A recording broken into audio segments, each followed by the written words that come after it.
Bienvenidos a una nueva edición, a un nuevo capítulo del podcast de jardinería y paisajismo, el espacio en donde comparto todo lo que sé y lo que voy aprendiendo del mundo de las plantas, de la jardinería y muchas cosas más. ¿Para qué? Para que puedas tener tu jardín más lindo cada día. Hoy voy a hablar sobre los arbustos dentro del jardín, un tema que me gusta mucho y quería comentarte algo que la verdad que me puso muy contento porque descubrí el fin de semana cuando estaba trabajando con Spotify, una de las plataformas donde publico el podcast, que es posiblemente donde me estás escuchando. Descubrí la actualización de la plataforma y ahora puedo responder a tus mensajes. Así que anímate, déjame tu comentario, déjame saber qué tema querés que hable aquí en el podcast y vamos con ello. Pero antes de comenzar a hablarte de los arbustos, te quiero recordar a nuestro patrocinador personalgardenshopper.es, la tienda online de jardinería número 1 en toda la península ibérica, por lo que si necesitas mantener tus plantas sanas, fuertes, vigorosas o si querés decorar tu jardín, ¿dónde vas a ir? personalgardenshopper.es. Y ahora sí, vamos al episodio de hoy, los arbustos, que en cierta forma es una continuación del episodio de la semana pasada por el hecho de que me sentí como conectado un poco también a los orígenes del podcast allá hace 6 años atrás. Al referirnos sobre los arbustos podemos decir que ningún jardín está completo sin ellos. Y digo esto porque mantienen la forma a lo largo del año, le dan esa estructura al jardín que puede llegar a ser el telón de fondo, que te puede ayudar con algunos ruidos molestos, con algunos vientos y además darte color a través de sus hojas o a través de sus flores. Recuerdo cuando estudiaba en la secundaria, en una de las clases de botánica, clasificábamos las plantas entre herbáceas, arbustivas y arbóreas, siguiendo algunos principios que hoy podríamos decir que siguen siendo válidos. Cuando veíamos una planta que tuviera los tallos tiernos, verdes, era una herbácea.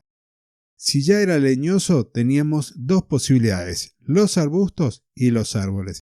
Si había muchas ramificaciones que nacían desde el cuello, de ese punto en donde se separa la raíz de la parte aérea, entonces estábamos frente a un arbusto. Lógico que hay árboles que tienen más de un tronco y hay arbustos que se terminan armando como pequeños arbolitos. Hay muchísimo tipo de plantas, pero esa clasificación quedó allí almacenada en mis recuerdos. Te la comparto porque tal vez te sirva hoy como para identificar si una planta es arbustiva, que podría ser también un subarbusto, es decir, una planta achaparrada con este tipo de características, o una planta herbácea o un árbol. Pero más allá de eso, hoy vamos a hablar sobre los arbustos y sus usos en el jardín. Como ya te anticipé, podemos utilizarlos como pantallas y abrigos contra el viento. Podemos elegir plantas como por ejemplo la Photinia, la Red Robin, esa que se pone las hojas de color rojo. También podremos elegir otros arbustos como el Elaeagnus pungens, el maculata, que tiene las hojas como pintadas con colores amarillos. También podría ser la Pyracantha coccinea, que aquí conocemos como Crataego. Y algo que tienen en común estas plantas es que el follaje es perenne, es decir, que durante todo el año tienen hojas que van a mantener esta barrera contra el viento de forma permanente. Hay muchísimas especies que podés utilizar con este fin, las podés usar como especie pura, es decir, si usás el Elaeagnus, si usás Oleas texana, que es otra especie, solo ellas, o combinarlas para lograr efectos contrastantes e incluso me atrevería a decirte que podés llegar a usar plantas de follaje perenne combinadas con otras de follaje caduco para que tengas esa variedad de color a lo largo de las distintas estaciones, teniendo un amarillo o un rojo en pleno otoño. La función quizás más difundida es la de utilizar estos arbustos para configurar setos. En algunos casos, las plantas elegidas podrán también regalarte flores, y cuando me preguntan sobre distintas especies, te podría comentar, por ejemplo, el Berberis darwini, las escalonias, las piracantas. Si no necesitas un seto compacto que además te dé privacidad y querés aportarle mucho color con flores, podrías llegar a armarlo con rosas del tipo híbrido, conocidas como híbridos de té, para tener ese color, ese aroma durante la época de primavera-verano e incluso llegado el otoño.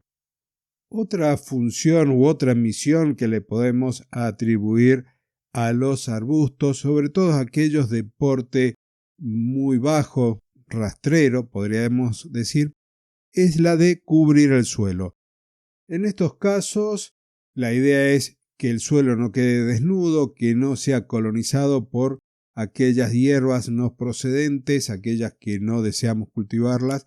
Entonces utilizaremos arbustos rastreros, como podría ser el romero rastrero, combinado en muchos casos con mulching, con alguna membrana geotextil para evitar que vayan apareciendo las malas hierbas, y estamos otorgando, además de un color, una textura con distintos tipos de plantas a nuestros jardines. Esto pueden ser en parterres, como podría ser en rocallas, como podría ser un cero jardín.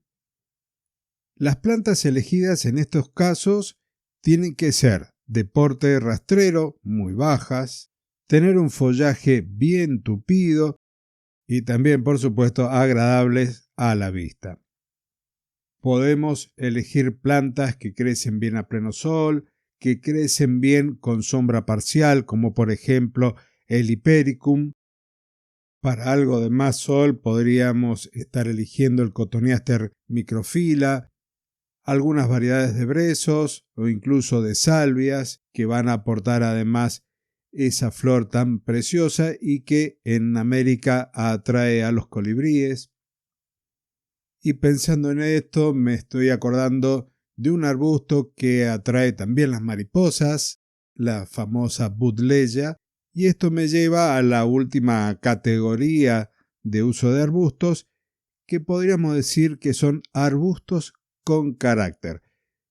Y esto puede ser por interés sobre el color de las hojas, sobre las flores, sobre la presencia en sí de esta planta, como por ejemplo una camelia, que va a constituirse en un atractivo dentro del jardín ella sola. Es decir, vamos a usarlos, estos arbustos, de a una unidad o en pequeños grupos, pero no vamos a buscar armar un seto para protegernos del viento o para lograr privacidad, sino la vamos a utilizar como punto focal. Y esto es especialmente cierto cuando elegimos una posición prominente, cuando la colocamos, por ejemplo, al final de un sendero o en un prado cerca de la casa. Una característica que tienen estos arbustos para ser elegidos como elementos con carácter dentro del jardín es que tienen que ser decorativas la mayor parte posible del año, de manera que tienen que tener características destacables desde el punto de vista de su follaje o desde la floración.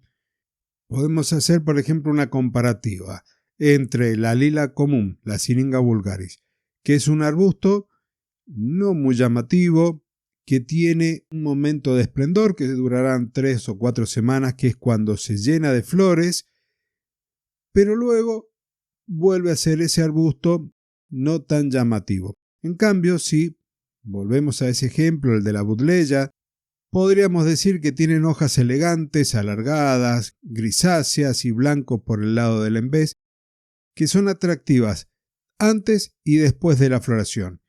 Y cuando florece, más allá de esos maravillosos ramilletes, hace que el jardín se inunde de mariposas multicolores. De allí que también se lo conoce como arbusto de las mariposas. Dependiendo también en dónde vivas, hay otros arbustos que se pueden destacar por las hojas, más allá que las flores no sean muy vistosas, como pueden ser algunos berberis, como también los evónimos, los acebos, las piracantas, algunos viburnum. Por lo tanto, opciones hay muchísimas.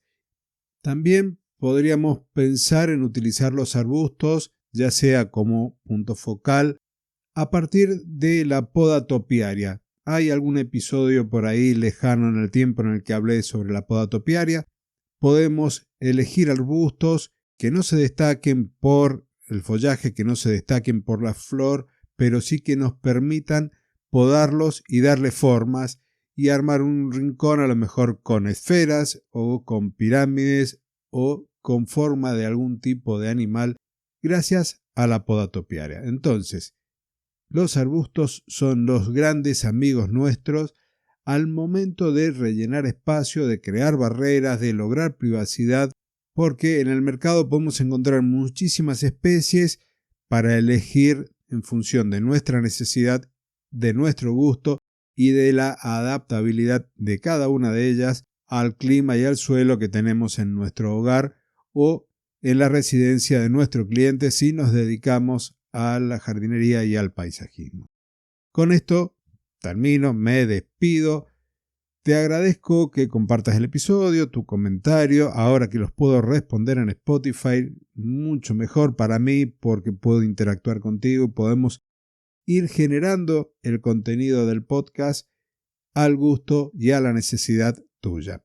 Te recuerdo también que si querés seguir aprendiendo jardinería, tenés la academia online en formato audio que tenemos con Fernando, jardingpt.com, academia en la cual no solamente encontrarás las clases, sino también pasás a formar parte de unos grupos de Telegram que te van a ayudar a crecer como profesional, como amante de las plantas y de la jardinería. Con esto entonces, ahora sí, me despido. Nos encontramos el próximo jueves en una nueva edición de este podcast, tu podcast de jardinería y paisajismo. Hasta entonces y muchísimas gracias.